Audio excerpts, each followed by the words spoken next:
안녕하십니까. 일산 아파트 거래 1등 한성부동산입니다. 오늘은 전세시장 수급 불균형에 대해서 5번째 시간으로 마련해 보겠습니다. 벌써 5번째네요.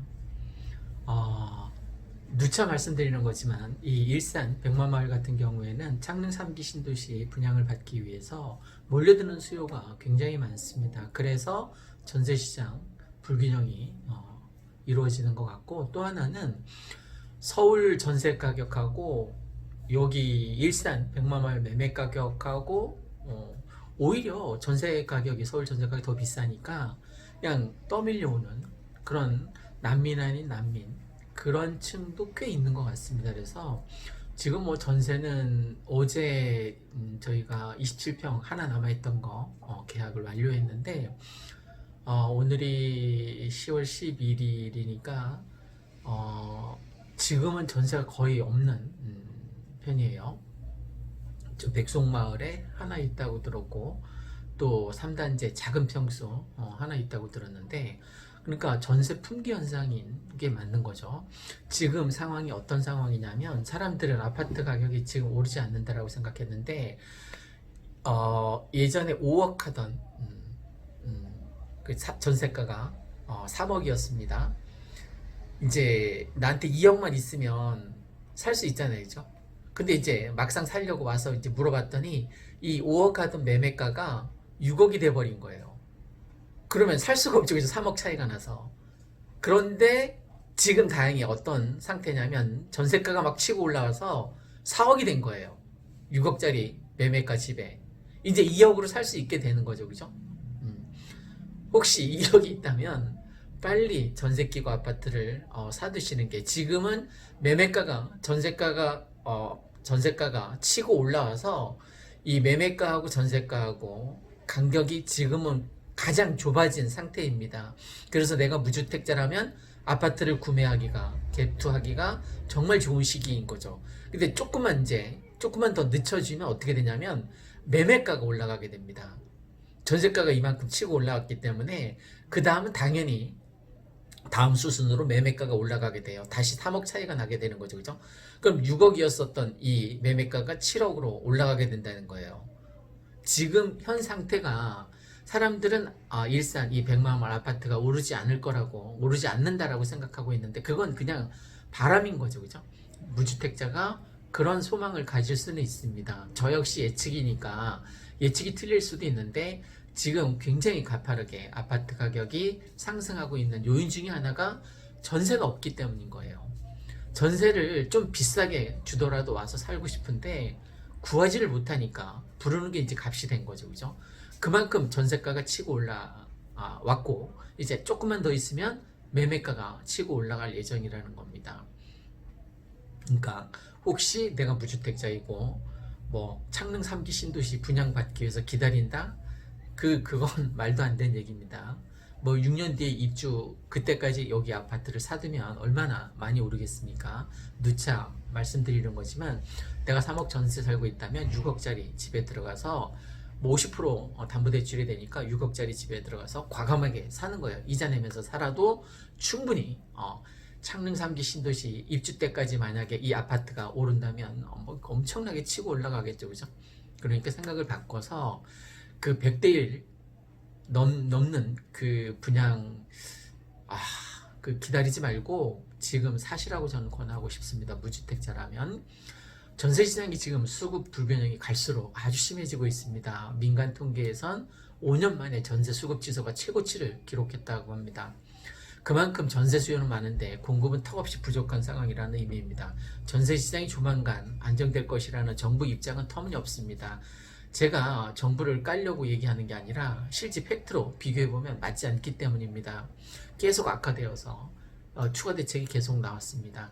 그 KB 리브온 KB 주택 가격 동향에 따르면 10월 첫째 주 5일 기준으로 서울 아파트 전세 수급 지수는 192.0입니다.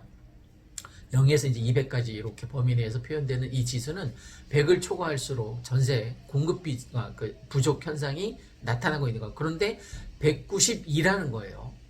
100이어야만 안정되는데 192나 치고 올라온 거죠. 서울만 그러냐? 아닙니다. 경기도도 역대급입니다. 전세 수급 지수는 지난해 3월 첫째 주까지는 100 아래를 작년은 그랬다는 거예요. 비교적 100 아래였기 때문에 안정적인데 이후로 계속 오름세가 이어져서 7월 말 전월세, 상한제와 계약갱신 청구권제 이런 임대차 입법이 시행되고 나서부터는 오름폭이 계속 심해지고 있습니다. 또 계약갱신 청구권을 통해서 기존 전세계약을 연장하는 임차인이 늘면서 매물이 줄고 3기 신도시 청약 대기 수요가 전셋집을 찾는 경우가 많아서 늘기 때문입니다. 특히 최근은 가을 이사철이지 않습니까? 그래서 이사철과 겹쳐지면서 전세 품귀 현상이 더 심해지고 있고, 실제 이번 주 서울 아파트 전세 수급 지수는 2015년 이후에 9월 말 이후에 약 5년 1개월 만에 가장 높은 수치를 기록했습니다. 강남이 192.7, 강북이 191.2로 나타나고 있습니다. 서울뿐만이 아니라 경기도도 전세 시장의 불균형이 굉장히 심각한 상황입니다. 이번 주 수도권 전세 수급 지수는 193.7로 2013년 10월 첫째 주 193.7 이후에 7년 만에 가장 높은 수치입니다. 경기도 경우에는 195.7을 기록해서 최대치인 2000년에 최대치인 200에 근접한 모습을 보여주고 있습니다. 2003년 7월 관련 통계가 집계되기 시작한 이후에 가장 높은 수치입니다. 가장 높은 수치라는 거예요. 2007년 이후에. 이처럼 전세난이 갈수록 악화되고 여론의 원성도 높아지자 정부는 뒤늦게 추가 대책을 마련해 나섰습니다. 홍남기 부총리 겸 그 기획재정부 장관 역시 피해자라고 볼 수 있겠죠. 지금 전세 이제 만기가 이제 다음 달 내년 초로 다가오고 있는데 구하셨는지 모르겠습니다. 역시 피해자 해당된다라고 볼 수 있겠죠. 그죠? 임대차 3법의 피해자라고 볼 수 있겠죠. 국정감사에서 뭐라고 말씀하셨냐면 전세 가격이 단기적으로 많이 올라와 있는 상황이고 쉽게 내려갈 것 같진 않다라고 말씀하셨습니다. 2개월 정도면 어느 정도 효과가 나타나지 않을까 했었는데 안정화되지 못해서 안타깝다라면 추가 대책을 내놓겠답니다. 23번 대책을 내놨는데 다 올랐는데 또 다른 대책을 내놓으면 또 오르겠죠. 그죠? 어쨌든 정부가 추가 대책을 언급하면서 시장에서는 또 어떤 대책이 마련될지 관심이 몰리는 분위기입니다. 그동안 대책이 나올 때마다 집값이 뛰었단 말입니다. 그래서 전세 시장의 경우 당장 공급을 늘리거나 수요를 줄이는 방법도 마땅치 않기 때문에 정부의 대응책이 쉽지만은 않을 것 같습니다. 그냥 이렇게 생각하면 됩니다. 지금 당장이 아니라 내년엔 그럼 어떻게 될 거냐. 내년 일단 쉽게 수요와 공급을 생각해 보자는 거예요. 수요는 계속 늘어나고 있습니다. 특히 결혼한 지 10년, 11년 되는 부부 증가세가 내년이 가장 높다고 합니다. 그들이 집을 마련할 세대이거든요. 결혼한 지 10년, 11년 차인 그 부부들이 가장 많이 집을 산다고 합니다. 요즘은 패닉 바잉으로 30대가 가장 많이 사긴 했는데, 특히 30대가 이렇게 패닉 바잉에 빠질 수밖에 없는 이유는 40대 이상은 IMF하고 리먼 사태를 겪었단 말이에요. 그러니까 아파트 가격이 대폭락한다라는 경험을 했던 세대는 못 사는 거예요. 이제 겁나서. 근데 30대는 IMF를 경험하지 못했기 때문에 확 지른 거죠. 근데 잘 질렀죠. 그죠? 패닉바잉 한 30대 중에서 2017년도에 산 사람 후회할까요? 2018년도에 산 사람 후회할까요? 2019년, 2020년도 초에 산 사람들 후회할까요? 아니 오늘 산 사람 내일 후회할까요? 후회하지 않는단 말입니다. 패닉바잉을 그렇게 나쁘게만 생각할 게 아니에요. 폭락론자들은 너네 야단났다, 금리 오르고 어쩌고 생 난리를 치는데 금리가 오를 리가 있습니까? 이 코로나 사태에서. 그리고 미국에서 연준에서 뭐라고 발표했습니까? 당분간 금리 올리지 않겠다라고 했잖아요. 그죠?